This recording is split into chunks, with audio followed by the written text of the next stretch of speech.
Hi everyone, yes, I'm back from vacation. This is Alan. I'm talking to you on the 12th, yes, the 12th of June. And I want to start talking about Chapter 5. This will be roughly a 20-minute lecture, okay? So we're going to talk about how to value financial assets. I've split this into two chapters. Chapter 5 is about bonds. Chapter 6 is about stock.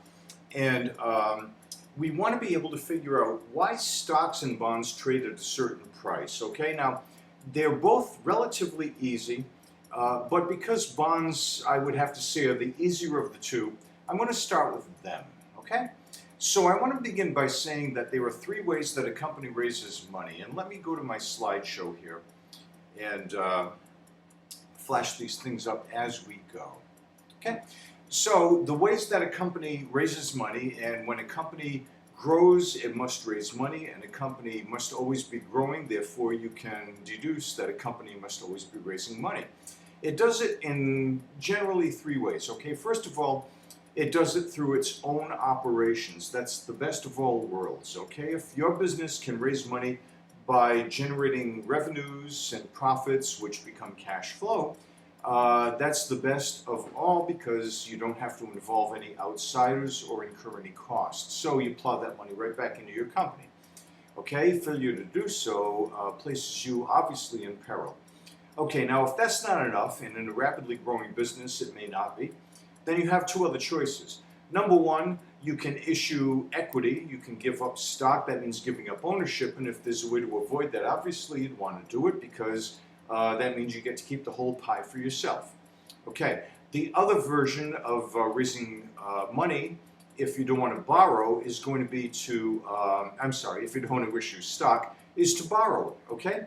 You go to a bank and get it. And sometimes you'll want to go to a bank to borrow, sometimes you won't want to go to a bank to borrow. And that's when a company will issue bonds. Okay, now when you see the word bonds, I want you to think borrowing. You are borrowing money. Read this chapter very carefully, friends. It's important, okay? So as a business person, you will have to make a decision if you're going to borrow. As an investor, you'll have to make a decision about whether you want to invest as a bondholder instead of a stock investor. That means you're going to loan your money. I'm a company. You're going to loan your money to me. I'm going to have to therefore do two things with your money. I'm going to have to pay you back, okay? And secondly, I'm going to have to pay you the cost of credit, and that is, of course, called interest. So I am going to have to make interest payments to you and then eventually pay you back the principal that I borrowed from you, okay? That's basically what a bond is, okay? So that's what this slide goes on to say. All right, in Chapter 6, we'll get into stock. All right, now I want to review accounting with you very quickly. We learned the master accounting equation. Assets are always equal to liabilities and equity. Okay? That's another way of saying what's an asset. An asset is something, it's stuff. It's a resource that you have, you possess, you own, you control. Okay? Machines, inventory, land, real estate, okay, cash, receivables, things like that. Those are all assets, things that a company has. Why does it have them? It intends to turn them into revenue. It's going to employ them. Okay, those assets have to be financed in one of two ways. Either you borrow it, liabilities, or it's yours, equity, okay? Equity, that's the important thing, as I've said before. We have to always see that equity number growing and growing, and as a business grows and matures, the equity will indeed increase, okay? If you sell your mortgaged house tomorrow, how much do you keep?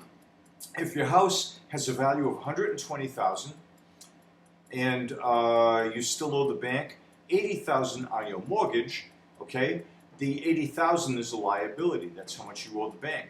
The other $40,000, 120 minus 80, is equity. That is yours. As you pay off your mortgage, assuming the 120 for your house stays constant, the liability will decrease as you pay it off. Your equity increases, and the day that you pay off your mortgage, the entire house is yours. All of it is equity, okay? All right, so as you pay it off, that will happen. The two ROIs that I mentioned, obviously, ROI, return, this is what your lender wants to know.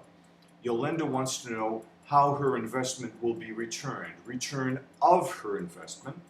The other is compensating her for use of her money. That's return on her investment, Okay, return of investment, return on investment. That's what a lender does. If you loan money to me as a bond holder, I am the bond issuer if I am the company to whom you're lending money.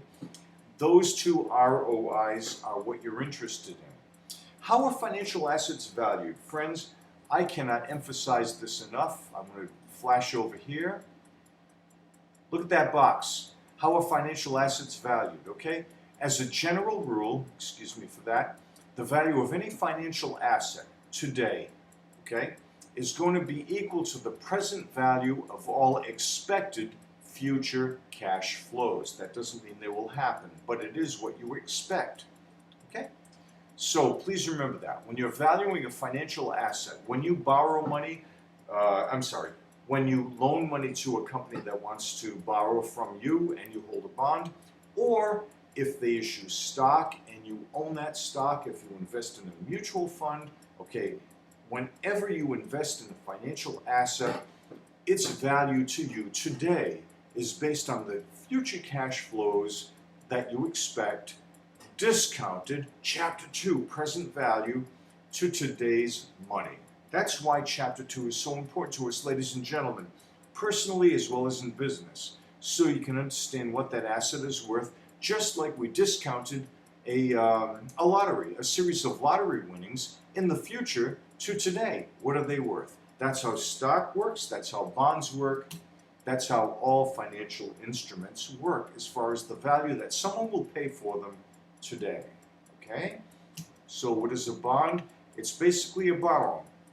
When I'm the company, when I want to borrow, I can go to my bank and say, I would like an advance on my line of credit, I would like a term loan, I'd like a mortgage, I want to borrow from you. Once in a while, the bank might say, I don't think this is right for you right now with your needs. Or I may say, excuse me, I may say, I don't want to go to a bank, I want to go to the public. I want to issue bonds. I'm going to pick up the phone and call my friendly neighborhood investment banker. That wonderful person I talked about in chapter, 3? Okay, now one of the things that my own investment banker, Rudy, did is she decided what line of financing was best for me. Would it be to issue stock? Maybe not. Would it be to issue bonds? That could be. Okay, so again, she decides, it falls to her to decide what type of financing is best for me. She might say, Alan, it's time to issue a bond. Okay, a bond, friends, is a contract. One of the things about liabilities is they come before ownership. Okay, so please remember, as it says up here, a contract exists when you borrow money, whether it's a line of credit from your bank, a mortgage, or in this case, a bond. Okay, that's serious. That means if you fail to perform as a business in delivering what the bondholders, the people who have loaned you money, expect, they can sue you with a very high probability of success. The contract is also long-term because you don't issue bonds for 1, 2, or 3 years, or for 100,000 or 250,000. Bonds are very long-term in nature, and they're for great amounts of money. They used to finance capital expansion, capital assets, okay? And they usually involve a great amount of money because they cost a lot of money to issue, okay? The bond agreement that exists between you, the lender, and me, the bond issuer, is called an indenture, okay? Indenture, it simply means, in plain Rhode Islandese, it means a wicked big contract. Okay? That's what an indenture is. Okay. And that indenture is thick. All right? The bond is simple to understand. Look at the front page. Okay, but the details behind it can be, as we call them in law and finance, a horse choker. It can be really thick. Okay? And all of those conditions, the specific statements in that indenture, as it says up here, have to be adhered to. Violation, breaking any one of them voids the whole contract and entitles the bond holder to a whole bunch of recourse, redress. There were different people who would issue bonds. Corporate, we're going to be focusing on corporate, okay? Coca-Cola, Pepsi, GE, Pfizer, more companies than I can think of, Alcoa. They all issue bonds, okay? And they issue many, many bonds. 1 issue, 2 issues, 5 issues, okay? We will focus on corporate because all bonds work the same way, okay? But the federal government can issue bonds. State and local governments, municipals, okay? In Franklin, we built a new school about 7 or 8 years ago. That was financed with municipal bonds, okay? And those bonds, interest and principal, will be repaid to the bond purchasers, the bond holders, by the collection of taxes. All right? So all of these, whenever we build a bridge on a state road, on a federal highway, those are funded generally with bonds, and there is a very active market for those bonds, okay? Would they carry different rates of interest? Why is that? Why would one bond have a high rate of interest? Why would another bond have a low rate of interest? I discussed that with you in Chapter 2. It's because of risk. The riskier the company, the higher the interest rate on its bonds would be, okay? If PepsiCo offers a bond, they're extremely creditworthy. Those bonds would have a very low interest rate because the bond holder is taking on very little risk. You know Pepsi's not going anywhere, okay? If Bob Jones' company down the street issues some bonds, well, that's going to have a really high rate of interest because, I mean, who are they? They're certainly not Pepsi, okay? All right. Read the little pastiche I put together on page 101, please, about Coca-Cola. They have several types of debt that have been issued, several bond issues, and some of them have really high rates of interest, some do not. Why? Read it, please, page 101. I would like you to check that out. All right. I'm going to skip over this. Please read this. It's a review. It's an exercise about a company that constructs an interest rate. I'm not going to dwell on that here, okay?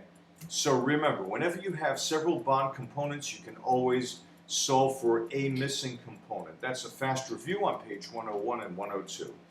All right, now remember, bonds operate in a sphere of their own, and they have terms and characteristics that go along with them. These are reviewed for you on pages 102 and 103. Here are some of them, and I'm holding you responsible for the ones I highlight here. All of these terms have to be spelled out in the contract, the indenture, okay, because that bond does create a contractual relationship between the issuer and the bond holder. Here's a fictional company called Sterling.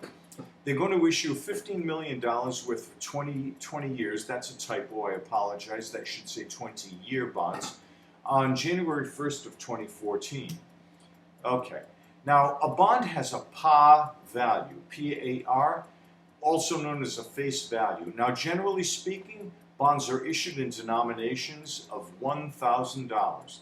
Now, you can invest $1 million if you want. You would buy 1,000 bonds, each worth $1,000. Okay, but the par value of each bond is $1,000. So we work in those increments. Okay.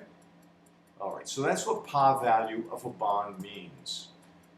All right. Now, when you go and find out what a bond is trading for, because let's say you want to go buy one, remember, a company can issue a bond to you. That's the primary market. And then once I've issued it, that thing's going to be around for 10, 20, 30, 40 years. There's a secondary market that exists, and you guys can trade them as bond holders among yourselves. You don't want to sit on a bond for 20 years, I don't blame you. You can sell it to somebody for a certain value. Those bond prices will be quoted at their market value, and that market value is based on par value. Now, they can be very different. You have a $1,000 bond, and you might be able to buy it for $985. You might buy it for $1,015. The point is, those bond prices at market will vacillate. They will change around $1,000. 1,000 is your benchmark, okay? Okay, now remember, you buy a bond, you are a creditor. You are not an owner as if you bought stock, okay? You are lending this company your money, you are a creditor. That entitles you to more rights than a stockholder would have. I described being a stockholder as a residual interest. Please remember that, okay? You are in a more secured, you are in a superior position than an owner. Okay, now you've got a couple of options, folks. You can hold that bond until it matures. A bond has a finite maturity date, generally. There's one exception, okay? The UK issued some perpetual bonds that still have not matured, okay? They go on forever. They're called consols. But aside from that, generally speaking, a bond will have a specified maturity date. On that maturity date, how much is it worth? $1,000. That's when you get your money back. It's going to take you forever sometimes. It might take you 10 years. It might take you 100 years. Coca-Cola issued 100-year bonds once, okay? But you can hold it till maturity, you can buy it when it's about to mature, or you can sell the bond in an open market prior to that maturity date. Now in Sterling's case, that's the last day of 2033, okay? I defined that for you in the preceding slide. Okay, let's go take a look at that just to make sure. Yeah, 2014. Okay, so those bonds are going to mature in 2033. All right, so we don't issue bonds for short time spans or small amounts of money. Again, it costs a lot of money to issue a bond. We want to make sure that we're financing large requirements like buying another company, constructing another building, things like that, okay?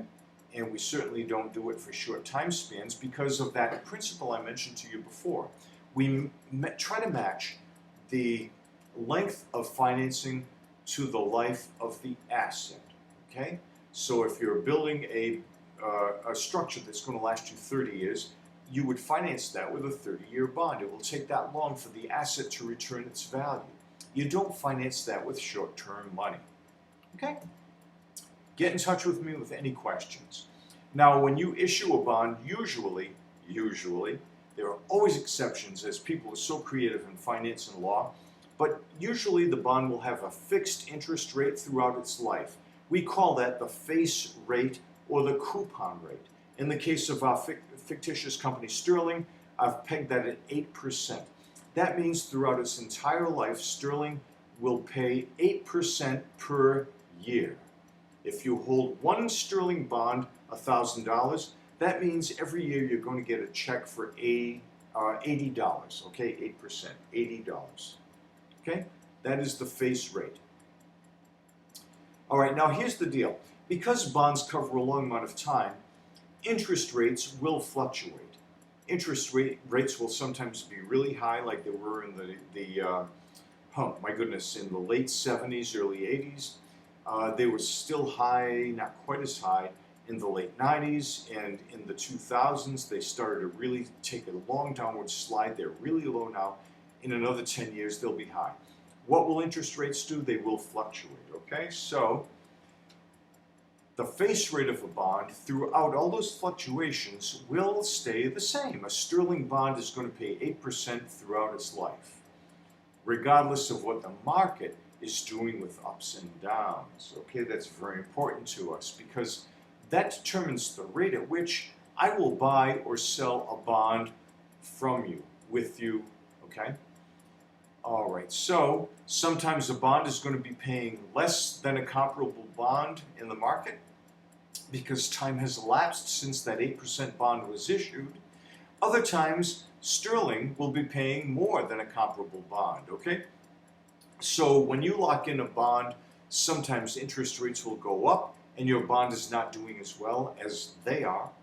Other times the market is down, bonds are down, but you've still got a good bond.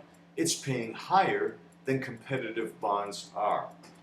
So think of the rate that you have as a straight line. Think of the market rate as fluctuations, a wave above or below what you have. Okay? Other things that a bond can do, and by the way, I'll get back to that, those aspects about market fluctuations later because we're going to determine pricing. Now, there are many aspects that lawyers and investment bankers can put on bonds to make them more appealing.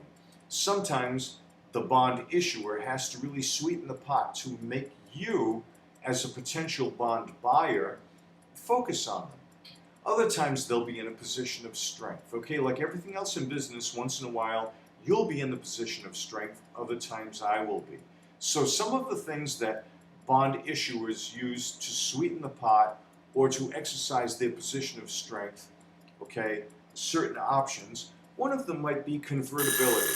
Okay, now that's all I have time to get into in this immediate lecture. I'll be back to you after with a little bit more, okay?